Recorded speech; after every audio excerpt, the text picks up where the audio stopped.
Bonjour et bienvenue sur le territoire de la Puisay-Forterre en Bourgogne. Pendant 48 heures, nous avons suivi Fanny et Alex dans leur découverte du territoire de la Puisay-Forterre à seulement 1h30 de Paris. Pour commencer, nous avons visité le célèbre château de Saint-Fargeau, château du Moyen-Âge datant du XIe siècle. Ses salles immenses d'époque, ses maquettes et son immense parc nous ont émerveillés. Ensuite, nous avons continué notre visite du territoire à Toucy, charmante petite ville typique de la Puisay. L'occasion était parfaite, c'était jour de marché. Pour la population, c'est même une fierté locale. Il a plusieurs fois représenté la Bourgogne au concours de TF1 des plus beaux marchés de France. Toutes ces bonnes choses nous ayant ouvert l'appétit, nous avons déjeuné au restaurant Le Moulin de Corneille à Mézille. C'était délicieux. Pour repartir sur les chapeaux de roue, nous avons pu nous rendre à notre hôtel à bord d'une 2 chevaux parfaite pour l'occasion. Et c'est donc à l'hôtel Les Grands Chênes que nous nous retrouvons et que nous passons la nuit. Le lendemain matin, incontournable culture de la Puisay, le chantier médiéval de Guédelon.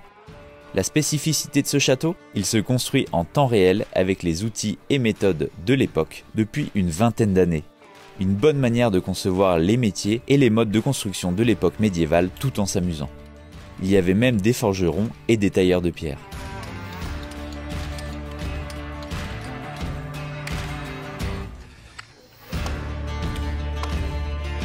Après cela, nous sommes remontés à bord de notre 2 chevaux, direction le restaurant à table pour le déjeuner.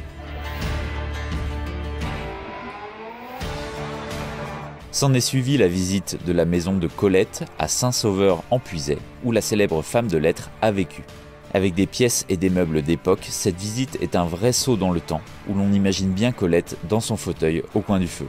Même le jardin y est splendide. Et pour finir ce séjour de manière un peu plus dynamique, nous avons enfilé des tenues plus confortables pour une randonnée sur le sentier Colette qui nous a menés à Moutier-en-Puisay, où nous avons visité son église avec ses fresques murales et son lavoir. Nous nous sommes même retrouvés les pieds dans l'eau au bord de l'étang. Alors tout comme Fanny et Alex, n'hésitez pas un seul instant à venir visiter la Puisay-Forterre. Activités sportives, nature, historique, gastronomique, il y en a pour tous les goûts. Alors à bientôt en Puisay en Bourgogne.